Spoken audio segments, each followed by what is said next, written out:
let's start at Kyler. I have been a valiant defender of Kyler for years. Listen, Cliff Kingsbury, and I think it's still true, is a buffoon of a head coach. I think he was a beta. I've been at training camps where they had phone breaks and snack breaks. This guy is a horrendous head coach. He doesn't know what he's doing. So the Cliff Kingsbury thing I think is unfair. But now with Kyler, where it's 5 straight weeks with a horrendous interception, I'm including the Patriots one because the flag had nothing to do with the interception. I don't want to say, here's the problem. You say you're out on a quarterback, you can't go back and forth.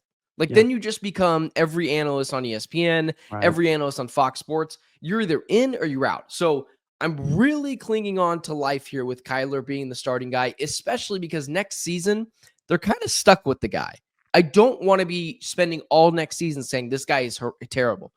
Where are you at with Kyler?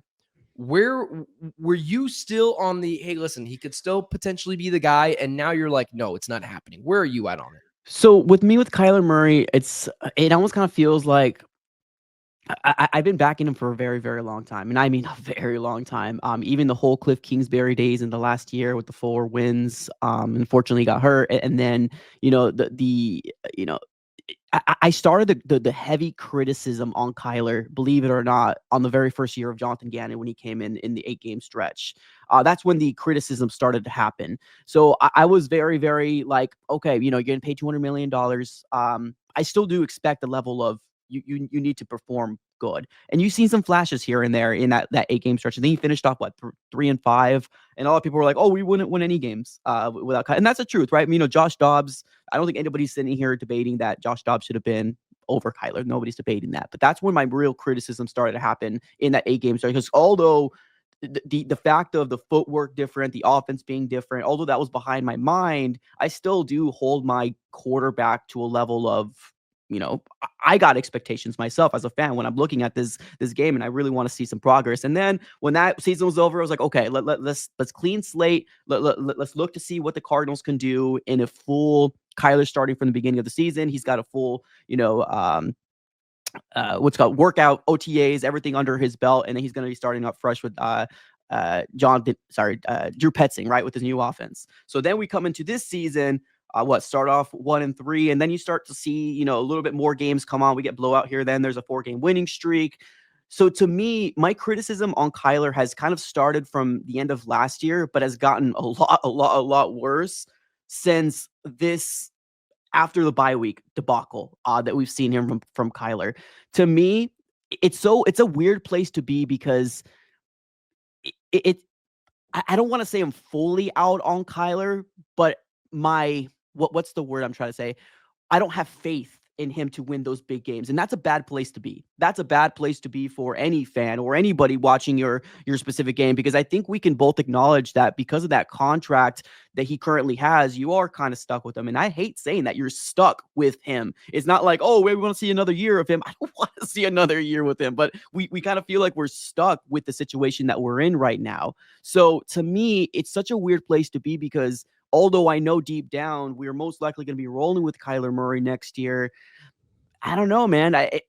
It's hard for me to say I'm excited about 2025 when I kind of already know deep down what the expectation or what might transpire, right? Either a back season, collapse, or, we've all talked about injury proneness with Kyler Murray as well. This is the first year I've seen him healthy, right? You've seen some things here and there, but, they didn't keep him out in any games. So, I'm really worried about availability with Kyler, and can he ever win the big games? We just haven't seen it with Kyler Murray. So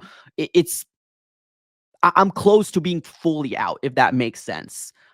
Because the reason what's keeping me here is because I need something to hold on to in 2025. Like, I'm going to be seriously honest with you. I'm going to need something to hold on to. And even if it's 25%, 30%, that's what I'm holding on to here in this next year. But I just don't think he can win the big games. I really don't. I know a lot of people have gotten on me, but also a lot of people have kind of been turning. Now they're starting to kind of see what I'm seeing, because there's a big deficiency within this offense. And it's not all on Kyler. I want to be fully, really clear. It's not all on Kyler. But when you're getting paid the level that you're getting paid, you expect to win games like the Panthers game, right? You expect to not get swept from the Seahawks, right? That's the things that you expect from your franchise quarterback, and he just hasn't been able to rise to the occasion. So I know I kind of danced around that question, but hopefully that makes sense.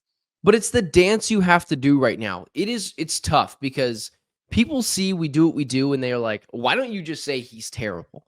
Well, it's kind of different with our job. We can't just come. If I come over here every day and say Kyler is terrible, he's not the franchise quarterback, he doesn't know what he's doing. If I have that topic every single day, I'm going to have nothing to talk about the rest of the year. You kind of do have to dance around these things where you kind of, it's easy to jump from A to B if this isn't your job.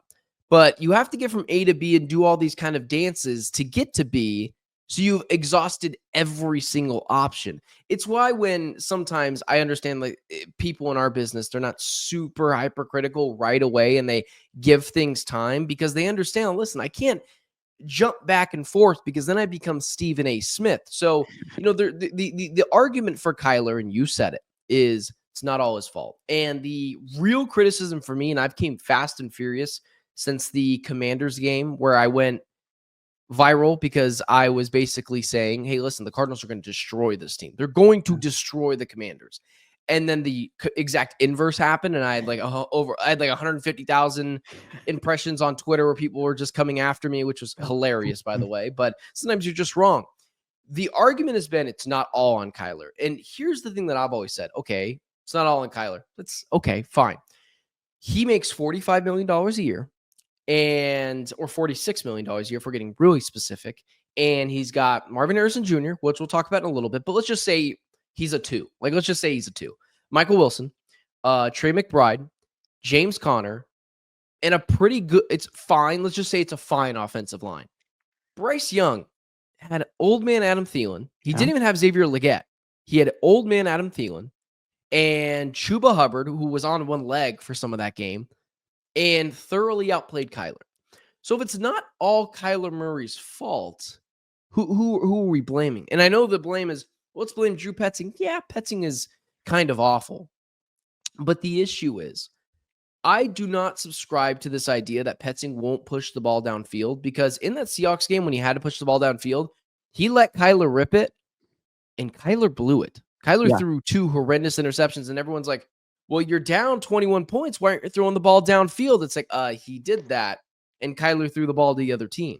So I do think some of it's Petzing and some of it's Kyler, but what do you make of this idea that, oh my goodness, it's just not fair to Kyler? Well, I don't understand. He's not the defense is terrible. When I preached in the offseason, hey guys, the defense is going to be really bad. So the fact that it's been this good is kind of surprising. This far of the season, like I expected them to not be great through some parts of the season.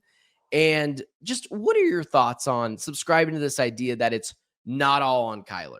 So I want to be clear, kind of running it back, because when it does seem like when I say, or when somebody says it's not all on Kyler, it does kind of make it seem like an excuse. And I want to be very clear, the way I define that specific term, it's not all on Kyler, is that I do feel like there is a lot of variables that are going into why this offense is absolute doo-doo. Right. It's a lot of things that are going on, but that doesn't mean I'm not sitting here saying it's not 75% Kyler. It's not 65% Kyler. And I do believe a good blame belongs to your franchise quarterback. So I never personally signed to the idea that whenever anybody responds back to that, like that thing, because I've been very critical on Kyler, especially in this 4-game losing streak or whatever we've been after the bye week. I've been very, very critical on him. And it's actually started before as well, but it's been more and more heavier.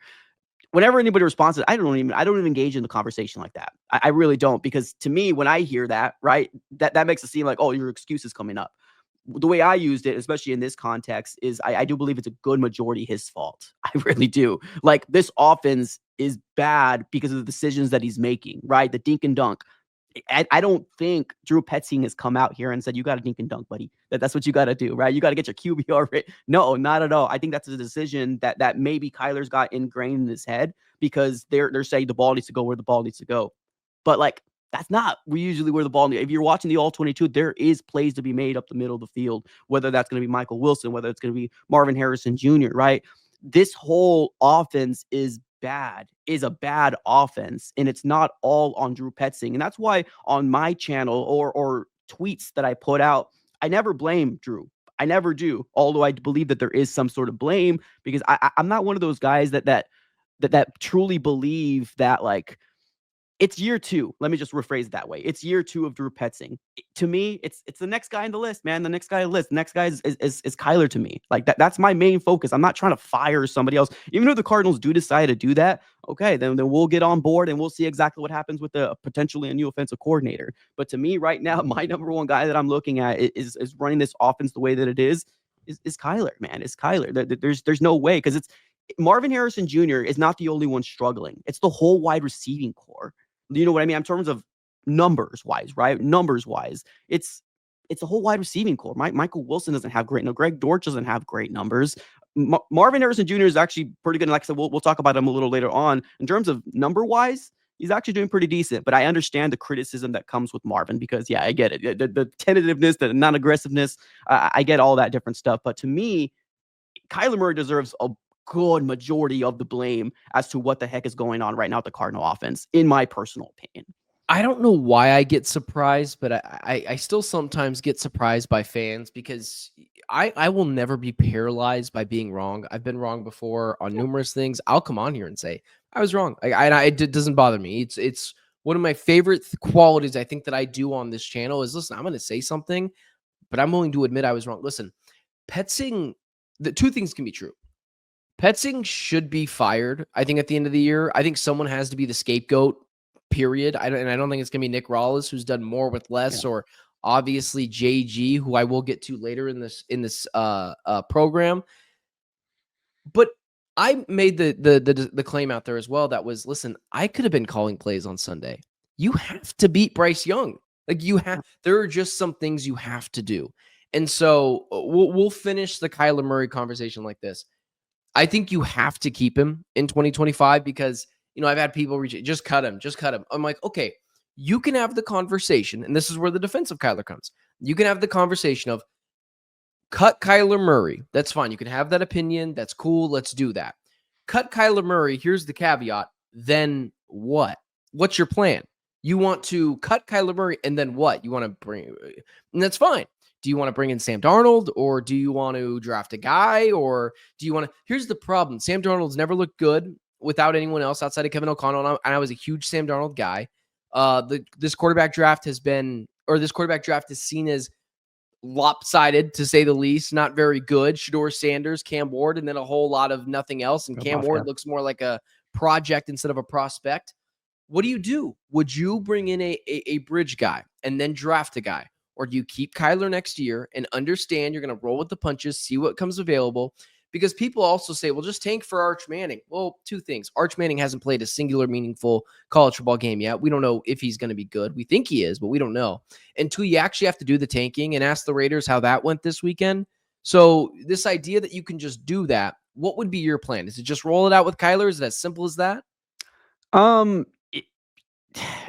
It's because I kind of feel like it's going to happen. It's kind of what I trained my mind to say, roll it with Kyler in 2025. But I do want to see something from this organization that you're making the attempt, that something has to be a backup plan. Because I talked about this about over 2 months ago. You need to have a backup plan. You can't be rolling to 2025 with just Clayton Tune and Kyler. Because although all we're hearing Jonathan Gannon come out and say is that, yeah, Kyler gives us the best opportunity to win. But of course, yeah, you look at your roster and you're stuck with the two options that you have, Kyler Murray or Clayton Tune. And because we've seen Clayton Tune in that small sample size versus Cleveland, everybody automatically admits to that. Oh yeah, he's terrible. He's god awful. He had one of the worst, performances in Cleveland. Okay, well, I'll give you that. But that's the thing that I hate. I hate being strapped down from an organization that kind of put themselves in this situation, right? And I'm not coming out here and saying, well, they should have kept, well, I'm not, okay, let me rephrase that back.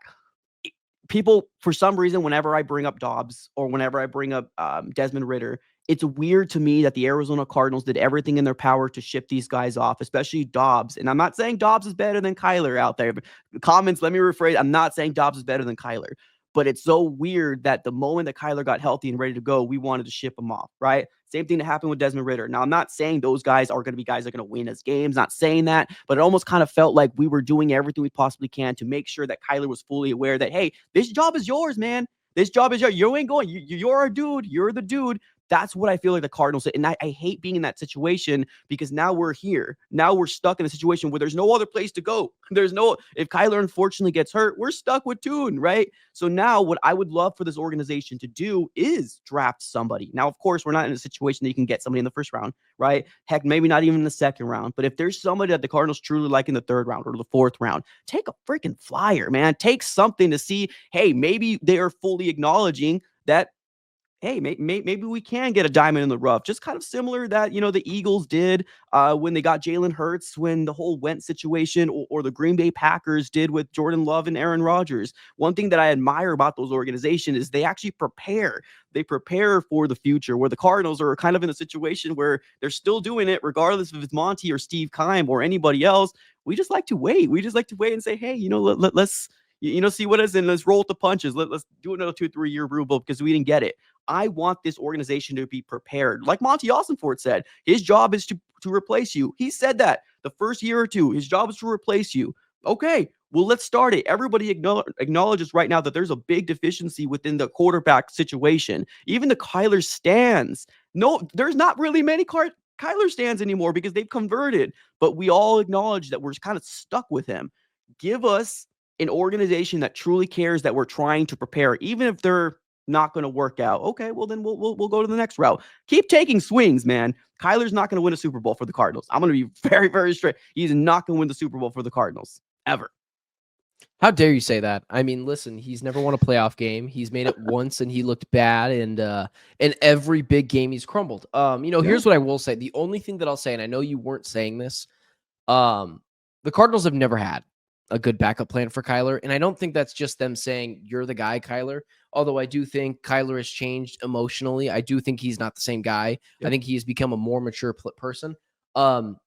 Just being in the locker rooms, being on the field, Clayton Tune sucks. He's awful. Like Clayton Tune is awful. And that's putting it lightly. Desmond Ridder might have been the worst quarterback I've ever seen with my own two eyes up close. But to your point, I do like the idea of drafting a guy and getting someone else in here or a veteran. And I don't think the Cardinals have done a good job of pushing Kyler with either Tune or Ridder. And I think it's a really good point of like, let's get a guy in here to kind of figure it out, because those two guys, I mean, seriously, man, I don't know how they made the NFL. They were so tough to watch. We kind of wrapped up on the Kyler conversation. A lot of it is, seen as hating, whatever. That's fine. If you want to see me as a hater, go for it. That doesn't really bother me. You can put on my thing is like, listen, put on the bird box glasses, put the pom-poms up and act like everything's fine. I'm not going to do that. I'm going to hold the team accountable. And if Kyler switches it up, I'll change my opinion. I'll go back and say, listen, I was wrong. That's fine. So far, he has proved all the doubters right and people like me who have egg on their face wrong.